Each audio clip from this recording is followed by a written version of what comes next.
भन्ने कुरा हामी चाहिँ अब नभ्याइए बाटो यस्तो बाटोमा पुगेको छौँ हामी। पारी देखिएको गाउँ सब नागेर जानुपर्छ।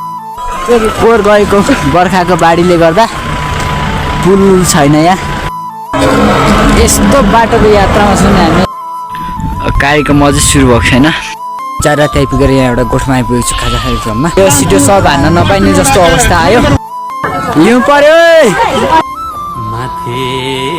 चौरीकै नामबाट चौरी महोत्सवका नामले चिनिने गरेको छ। ल हुटमा पनि मान्छे प्याक भयो। एभ्रिवान नमस्ते, मेरो युट्युब च्यानलमा फेरि तपाईँहरूलाई स्वागत छ।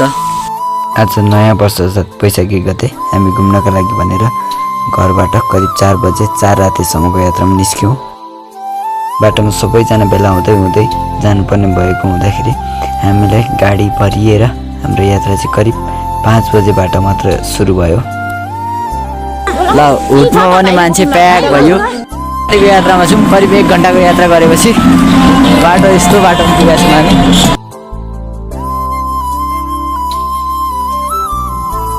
ल मच्छेपुङ यो हो।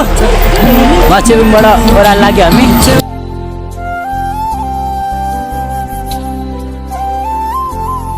पारी देखिएको गाउँ सब नागेर जानुपर्ने हामी। यताबाट घुम्दै पहिरो पोहोर गएको बर्खाको बाढीले गर्दा पुल छैन यहाँ। यस्तै बाटो हामी यात्रा गर्दै जानुपर्ने हुन्छ। यस्तो बाटोको यात्रामा छौँ हामी। सायद कल्पनाभन्दा बाहिरको बाटोमा छौँ आज हामी। हालत खराब भइसक्यो हाम्रो। यात्रा गर्दै हामी मिलेको समतल भूभाग भएको ठाउँमा पुग्यौँ। यो ठाउँ देख्दा हाम्रो मन अझै लोभिँदै गयो। यहाँबाट केही कष्टकर बाटो यात्रा गर्दै हामी अघि बढ्नेछौँ। जुन यो यात्रामा हामीले रेड पान्डा अर्थात् आब्रे पनि देख्न पाइन्छ अरे। आशा छ देख्न पाइयोस्। बाटो एकदम साँघुरो छ। बाइकमा यात्रा गर्दै हुन्छ भने पानी परेको छ छैन बुझेर मात्र यात्रा गर्नुहोला। कष्टकर यात्रा रहनेछ एकदमै। यस क्षेत्रमा हामीले आफै खाजा बोकेर आएका थियौँ। एक ठाउँ बसेर सबै मिलेर खाजा खाने निदो गरेर खाजा खान थाल्यौँ। खाजासाजा खाएर अब हामी फेरि आफ्नो गन्तव्यतर्फ जानेछौँ। अब खाजासाजा खाएर फेरि यात्रामा निस्क्यौँ हामी। गाडी यात्रामा डाँडाकाँडाको देखिएको दृश्यले गर्दाखेरि हामीलाई यात्रा गर्न निकै सहज बनाइरहेको थियो। अनि त्यहाँनिर कराउने छोराचुरुङ्गीको आवाजसँग रम्दै हामी यात्रा गरिरहेका छौँ। अब हामी हिमाली भेगका रुखहरू हेर्दै यात्रा गरिरहनेछौँ।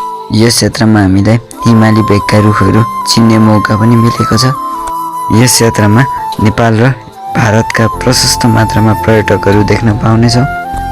हाम्रो मन यति आतुर थियो कि हाम्रो गन्तव्यतर्फ कतिखेर पुगिन्छ भनेर। यस ठाउँमा विकासको गति एकदमै न्यून छ। आशा छ चाँडै विकास हुँदै जानेछ। यहाँनिर देखेका यस्ता ससाना पोखरीले गर्दा हाम्रो मन यसै फुरुङ्ग भएको छ। जारी छ हाम्रो यात्रा 4 रातिसम्मको। अब यात्रामा अघि बढ्दै गएपछि केही गाडीहरू भेटिन थाले अनि हामीलाई यात्रा गर्न अझै सहज हुँदै गयो। अब यात्रा हामीले धेरै जसो डाँडाको गर्नेछौँ।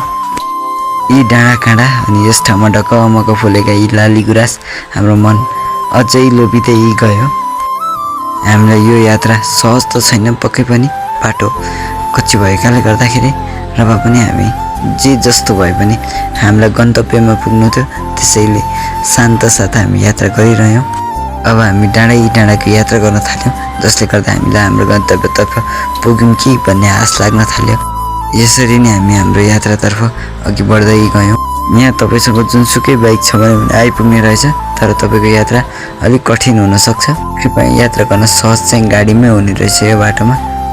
यात्रा गर्दै गएपछि हामीले केही अलिवरा स्वागतका लागि राखिएको गेट देख्यौँ। अब चाहिँ हामीले पुग्यौँ कि भन्ने आशा गर्न थाल्यौँ। अब बाटोमा दुईपट्टि नै फुलेका ढकमक फुलेका लाली गुराँसले गर्दाखेरि हामीलाई यात्रा गर्न अझै सहज हुँदै गयो। जानमा गोठिस्टेहरू देख्न थालेपछि हाम्रो गन्तव्य पुगेको अनुभव भयो। हामी त्यसपछि केही मिनटको यात्रा पश्चात हामी हाम्रो गन्तव्यतर्फ पुग्यौँ। हाम्रो प्रतीक्षाको घडी पनि समाप्त भयो। कृपया यहाँ यात्रा गर्दै हुन्छ भने आफ्नो लागि खाना खाजा यहीँ पनि व्यवस्था गर्न सक्नुहुन्छ। अब घरबाट पनि लिएर आउन सक्नुहुन्छ। हामीले चाहिँ त्यही दुई विकल्पमध्ये घरबाटै लिएर गएका थियौँ, किनकि यहाँ यसरी मजाले प्रशस्त मात्रामा पाउँछ भन्ने कुरा थाहा थिएन हामीलाई। हामी पहिलोपटक यात्रा गरेका थियौँ सबैजना। हामी पुग्दाखेरि केही मात्रा मात्रै पर्यटक पुगेका रहेछन् यस स्थानमा। अब हामी खाजा खानको लागि यहाँ कतै बस्नेछौँ। कार्यक्रम अझै सुरु भएको छैन, केही समयपछि हुन्छ होला आशा राखौँ। अब हामी खानासाना खाएर त्यसपछि फेरि जोडिनेछौँ। 4 रात आइपुगेर यहाँ एउटा गोठमा आइपुगेको छु खाजा खाने क्रममा। जस गोठको नाम चाहिँ थाहा छैन। जस गोठ चाहिँ एकदम व्यवस्थित रहेछ। अब हामी तपाईँहरूलाई कहाँ घुम्नेछौँ सब ठाउँ भिजिट गराउने नै छु म। है तपाईँहरू फालुट गाउँपालिकाभित्र बसोबास गर्नुहुन्छ र घुम्ने ठाउँ खोज्दै हुन्छ भने चाहिँ यो ठाउँ तपाईँहरूको लागि उपयुक्त हुन्छ।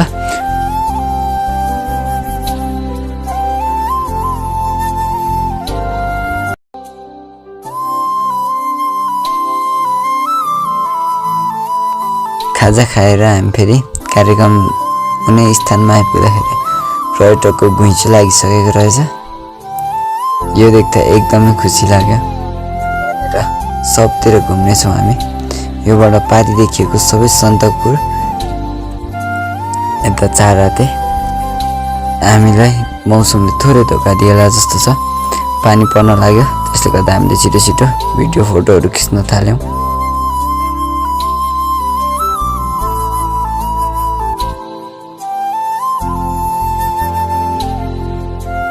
हेलो भिडियो सिडियो सब हान्न नपाइने जस्तो अवस्था आयो। अब हामी टोलीसँग भेला हुने सल्लाह गर्ने। अब घरतिर जानुपर्छ, यहाँ बस्नु सम्भव हुँदैन। हिउँ परेकोले गर्दाखेरि यहाँनिर सबै पर्यटकहरू तितर पितर भइसकेका छन्।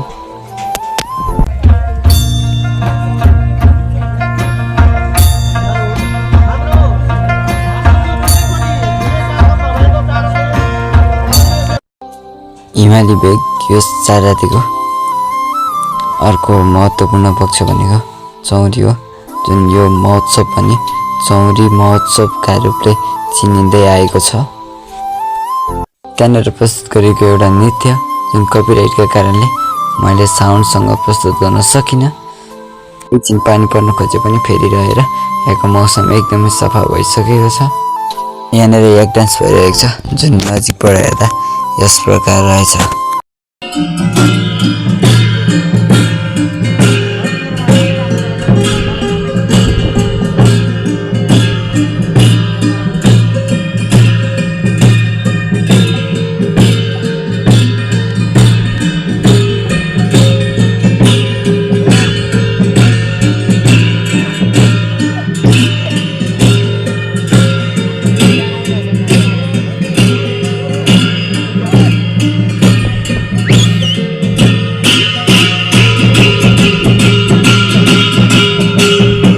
एक डान्स हेरिसकेपछि अब हामी घर फर्किनु पर्ने भएर हामी सबै गाडीमा भेला हुन लाग्यौँ। हामी चाहिँ अब घुम्न भ्याइएन, घर फर्किनु भएकोले गर्दा फर्किन लाग्यौँ। अब हामी यो रमाइलो अवस्थालाई छोडेर जान मन त छैन, तर के गर्नु घर पुग्नु पर्ने बाध्यताले गर्दा हामी यहाँबाट निस्क्यौँ। अब बाटोमा भेट्दै गरौँ। सिमसिम पानी परेकोले गर्दाखेरि बाटो एकदमै चिप्लो भएको रहेछ। जाममा परियो बाटो कहिलेसम्म नबन्ने हो तबसम्म यहाँनिरको यात्रामा शास्ति नै हुने रहेछ। मेरो अनुहारको अवस्था देखेर आज हालत कस्तो भन्ने कुरा त देखिसक्नु होला। यो बाटो खिचेर चाहिँ चिन्दै आउने हुन्न। अब राम्रो बाटो भेटेपछि आफ्नो तमास।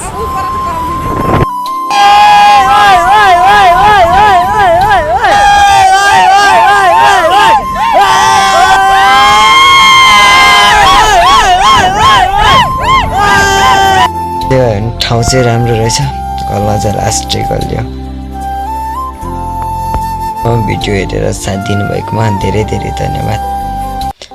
भिडियो मन परेमा लाइक गरिदिनु होला, सेयर गरिदिनु होला।